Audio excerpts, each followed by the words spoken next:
Back starting the second half. Buccaneers punting off to the Cowboys. Receives the kick. Kicks to the outside. Cuts in. And gets into about the 48-yard line.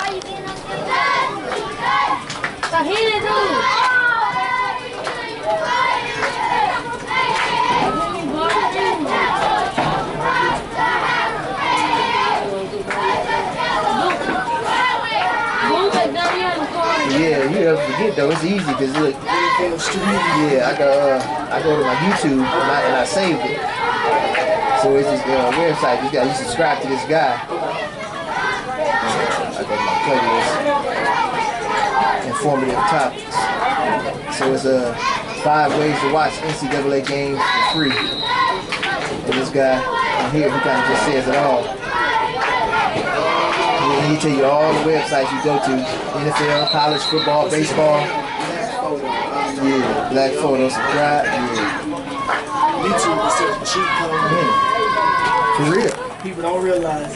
I don't get how the government don't shut that down. You know, if they see that you watching this stuff for free. But my belief is that's where they get ratings from. The true ratings. That's what the millennials are doing. Yeah, you know, ain't nobody paying for everything, so it's okay. Oh, this game got so many ratings, more than it used to get back in the '80s, but back in the '80s you didn't have YouTube. Yeah, that was what he said. He still watches it. I watch it, but not on Sundays. Yeah. Oh, tackled in the backfield. Hey, y'all gotta block somebody!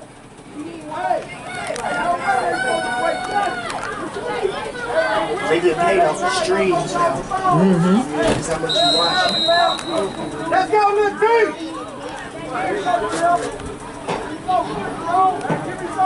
How do you get paid off of streams? How does that work? That's some. That's what I'm saying. That's the magic in it. Yeah, that's some kind of bogusness, man. Same thing with music. You know, they don't drop albums anymore. Yeah, you don't buy them in the store. Nobody buys them. Just how many times they type my name in. Yeah, so that mean I earned some money. Okay, so like, okay, man, we need to go make us an album, bro. You know, all we gotta do is catch a train. All you gotta do is put it on the internet. We'll get some money, wherever it is.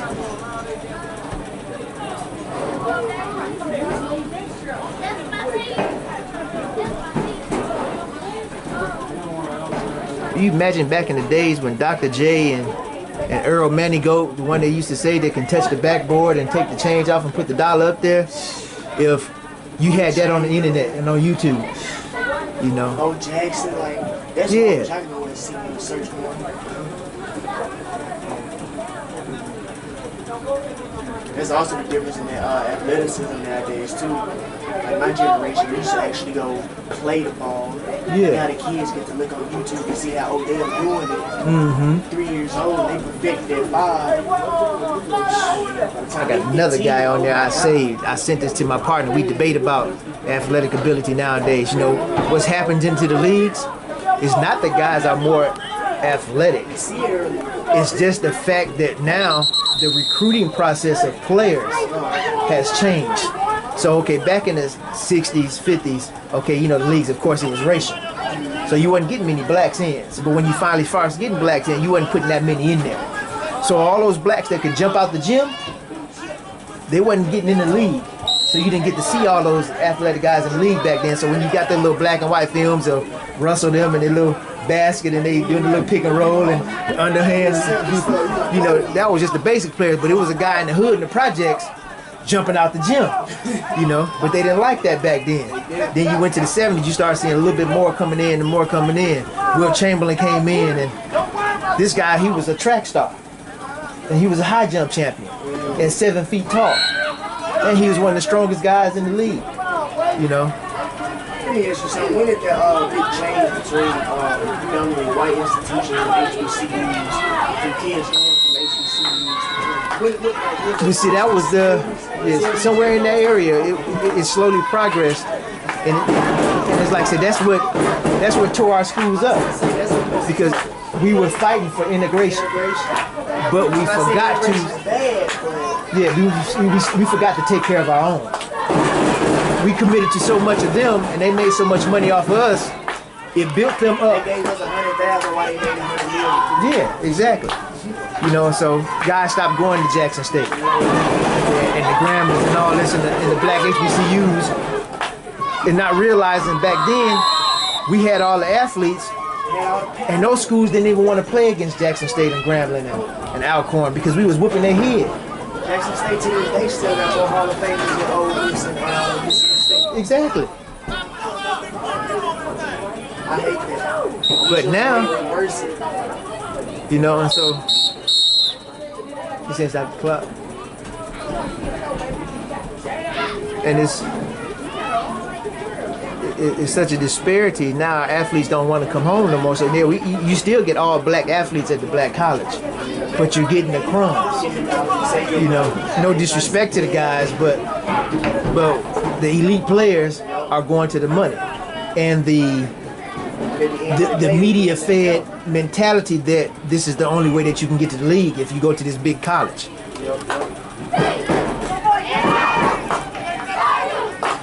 Where there was no media for Jackson State back then, but yet Walter Payton got to the league. All the boys got to the league. Yes. Michael Strahan, the guy, they from Black College. Yeah, Michael Strahan's from, I forgot the name of the college he's from. Yeah, you know. I already saw this quarterback at Alabama State right now. The first got recruited to a lot of ones say like 11 D1 schools. Yeah. He was a I think he's a 3-star. He was a 3-star. You know, so I thought that was real good. I asked this question in the group I'm in. Let's say, hypothetically speaking, you give it on the reverse, gets a cut, makes a man miss, he's around the sideline. Ooh, takes the attack good for a first down. Good run by the runner. Ooh, little man got some wheels on him. So hypothetically speaking, let's say Jackson State or Grambling or Georgia Southern or somebody, give them, I almost went to Georgia State, by the way. and just to be a little even about it, give them LSU's recruiting class for the next 10 years. For the next 3 and watching their program. You know, well, see, you have to give it more than 3 because yeah, you have to build up the revenue. So I give it, you know, for a few, you know, whole recruiting classes to kind of go through and have their, you know, 4 years, you know, staying or 3 years before they go pro, whatever it may be, for the team to actually start winning. Gives it a pass. Oh, he drops the pass. Good pass by the quarterback. So you give them 2, 3 recruiting class, 4 years, and guys in there, and then 10 years, all of the recruits coming through in 10 years. So by year 6, you will see a big change in that program. So come year 10, you got a program that's beating, you know, Division I FBS schools. So now, okay, now it moves up. Now more revenue's coming in because you're winning.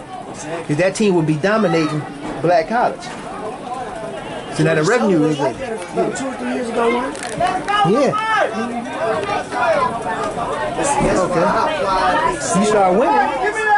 Say to those who get some of the roughest kids, knows how to break them, but knows how to manage the kids. You know what I'm saying? You said it right the first time. Yeah. They know how to break them.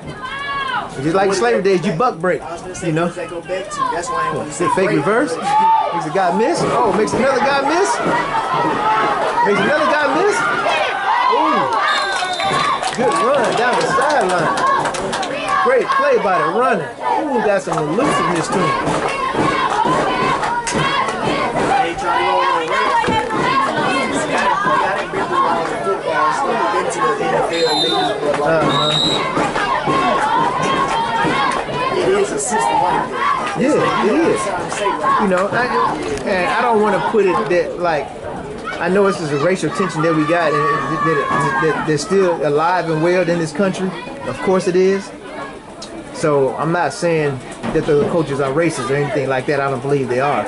I think a lot of that's not, but it's mentally they're comfortable. And so they've built up a system where they have the advantages, and so they're going to live on those advantages and use them to the best of their ability. That's why like they exploit those boys. You give them $100 while you making $1,000. Yeah. So it's a well investment. Say, okay, well, if I can get Cam Akers or Cam Newton to come to my school, and I give him, under the table $100,000, I'm finna make $5 million off of it.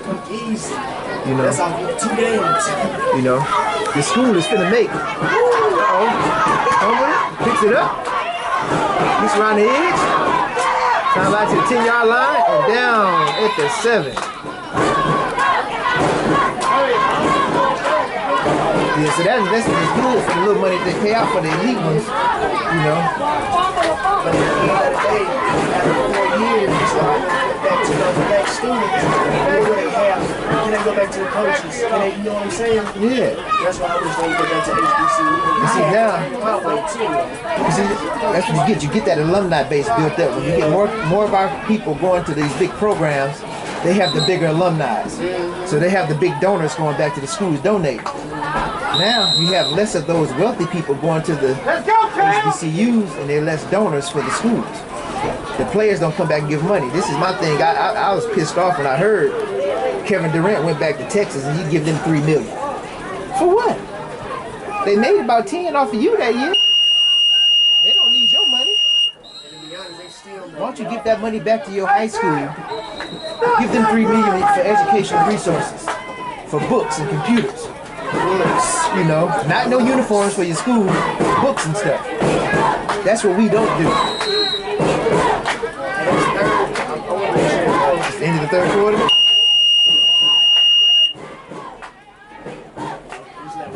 End of the third quarter.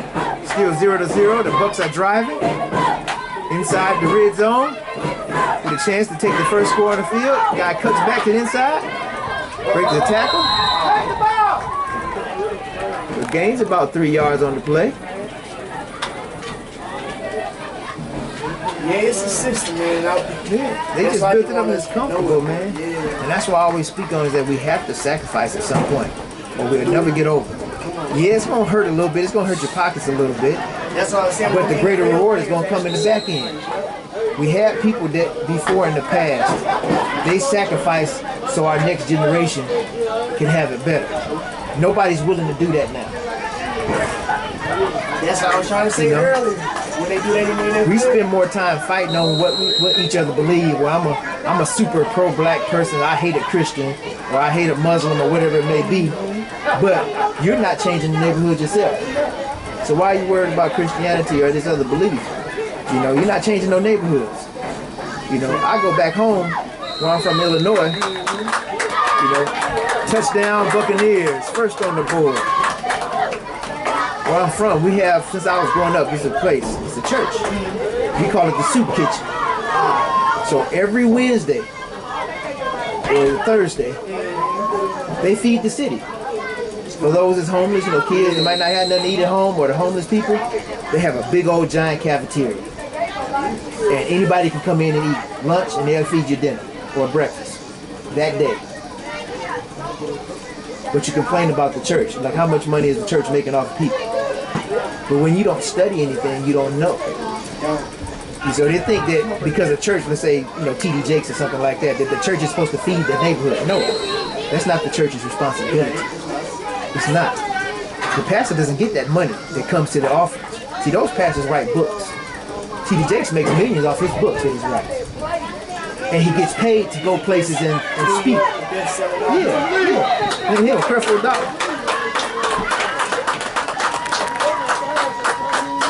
They got the extra point. They got 2. Yeah, 2. The extra points, so the Buccaneers are up 8-0. And what's this, the fourth quarter? Yeah, going on fourth. Going on fourth. 4 minutes left? 9. 9 minutes left in the fourth quarter? Yep. Or is it the third? Starting the fourth. Or it's just starting the fourth? I'll close that up. They scored before the fourth, or did they score in the They fourth? just scored the fourth. Okay. Going to the fourth. Alright. 8-0. So in the into the third quarter. The Buccaneers lead 8-0. But yeah, you know, like I said, I understand it. Like I'm a Christian dude, but you know, I understand other people's beliefs, so I never criticize anybody for it. But it's like when you don't read and you don't study things, then you always assume and you take stabs at something that you really don't understand. When did you start studying this stuff? I want honestly, you know, my family. As a kid, you know, you go to church as a kid, you don't listen. You see when you go because your mom and your grandma make you go. You know, or granddaddy, whoever it is at church, they make you go. So as a kid, you sit in church, you falling asleep. Now, when I moved here in 01, you know, I was 24 years old. I kind of opened my eyes up. I started studying a lot. I get on YouTube, I read, you know, just so I understand. And then, what the thing I liked about my pastor was, gets the ball up, he picks it up. Makes a tackle, makes a man miss. Tackle down at the 36-yard line. The thing I like about what my pastor does is that he always speaks and he teaches, but he always makes it clear. Study for yourself. Every sermon, every speaker, whether Bible class or not, study for yourself to show thyself approved. Because at the age, once you get to the age of accountability, nobody's responsible for you and your salvation but you. So, the pastor's job is to teach. It's your job to learn so that you can learn, so that you go out and you spread, you teach. That's what the church is really supposed to be about. It's not really just supposed to be about us going in this building, just seeing up in here saying who got the biggest church and best church. You go back into the biblical days, you know, the days when Jesus was here, and just those old times, they had churches anywhere and everywhere. They gathered, then people went out and they spread the word. They also sat there and studied. Yeah, and they listened, they applied it, you know. You didn't have books to read then because you were living through that process at that time. So, but you had people, you know, ordained by God that was, you know, writing scrolls. And that's why you kind of get these messages for books by those people that wrote those books. You know? I kind of started my own journey. I'm 23. Yeah. I started just wanted to know because my biggest question was, when I was young, I used to make the joke, I would have been a slave master and put down. Yeah. Like I wouldn't, you know what I'm saying? Yeah. See, and that's one of the stereotypes is believe that slave masters made us believe. See, the Bible was. You know, when I said that, let me go over the phrase, like, I wouldn't have followed the word of just what the slave master told us. Yeah. I would have rather see what's on the other side. So I call myself studying. Yeah, so you have to read the book. Now, don't read the Bible just to read it from the beginning to the end. Interpret it. Because you have to kind of go from different books, and some books will take you back to different books. You know, different passages. Now, if you can read from the beginning, that's a good thing. But that's not gonna make you a Bible scholar. It's just gonna make you a person that had the patience to read that because that's a long read. Trust me, I've been trying it for a long time, but I'm really just now in the book of Titus in the New Testament, and I kind of read that, chapters, every night. But you have to kind of read through, see, because you have a lot of messages, and you have to learn and understand the interpretations of words back then, from the Greek and Hebrew meanings, and so. You look at the word of my slave master and my master of this, in the Old Testament, a slave was an indentured servant. And so that wasn't like a slave, American slavery, being beaten and forced into forced free labor, beaten and abused. Back then, people worked for people, and then you lived with them under a contract for a certain time. Because you didn't have anything in your arm. And then once you earned that time, you earned your amount of money. And you got to move on. If you wanted to, then you could have stayed. And then you can have people work for you. It wasn't a black or a white thing. It wasn't. It was many people. Yeah, that's what I'm saying, And see, all these cultures and ethnic groups, they really come fully about until the Tower of Babel. Yeah, when they tried to build the tower to the sky, God said, what is y'all doing? Break it down, confuse their languages. So now you have people start speaking different languages. You spread around the earth, different atmospheres, different climates, skin tone, lighter skin tone,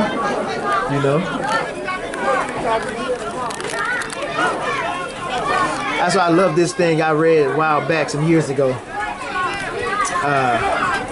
Chinese scientists were searching to find the origins of their DNA. Where did it start in China? Over there. You know what they found out? Their DNA started in Africa. Yeah, all DNA starts in Africa. Exactly. If you're in anthropology, Yeah. All right.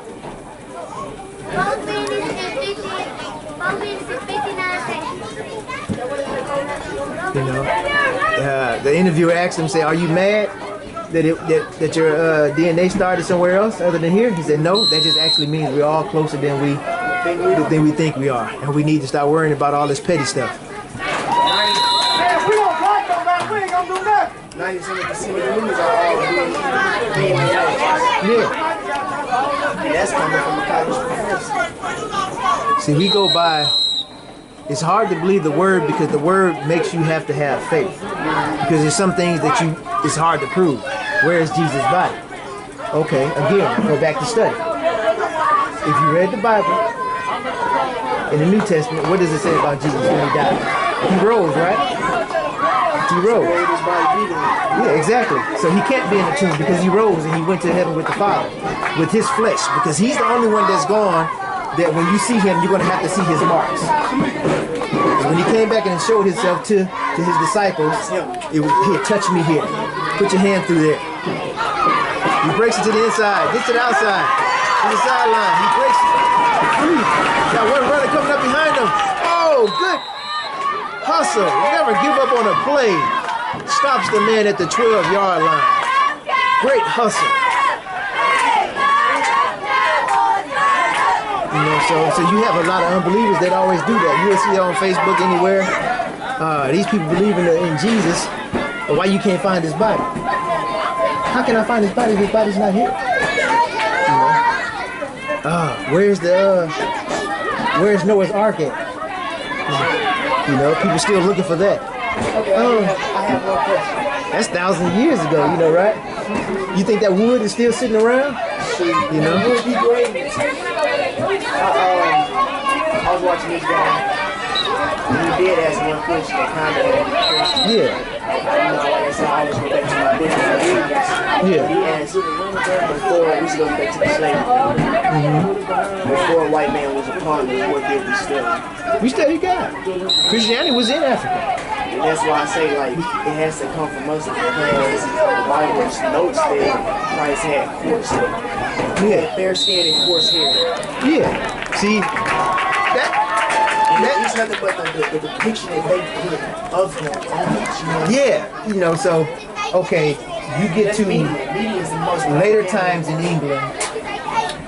See, people don't realize the first people of England were black or dark skinned. Moors, right? Yeah, the Moors, kings in Central Europe. Yeah, Central Europe. So those were the kings before they got taken over. You know, Central Europe, and so we were dark skinned. I don't like to say black because we didn't have those color titles back then. In Africa, as you go into the beginning with Adam and Eve, and then you go up to Moses leading the people out of Egypt. 8-0. Cowboyz get around to the edge, breaks the tackle. It's about 2 yards. Okay, those times. See, the beginning of the time, those were black people, dark skinned people.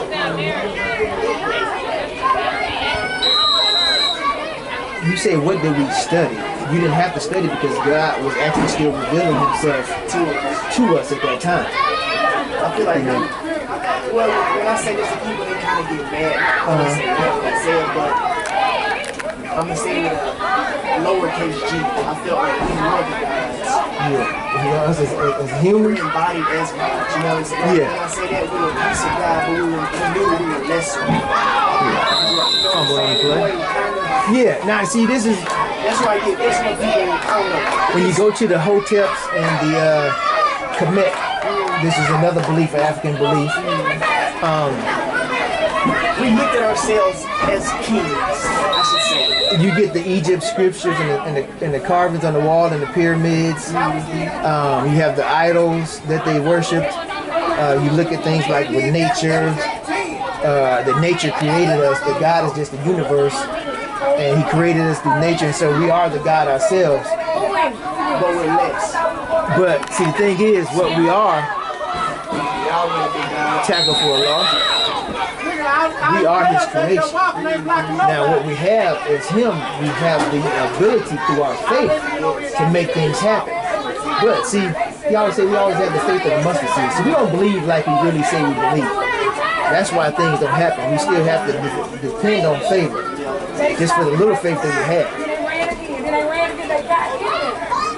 If we actually had the faith that we actually should have, we would actually be able to do more. I should be able, if you were sick, I should be able to heal you. You know, I should be able to summon, you know, God through me to raise you from. Say, okay, I want to manifest this PNG on this page. It's on there now, but I put it there. You know what I'm saying? Yeah. Now we see you looking at like, okay. Third one. Yep. That's the game. And that is the game with the Buccaneers winning 8-0. You can tell I've been on my Up next, Cowboys versus Buccaneers 18 game.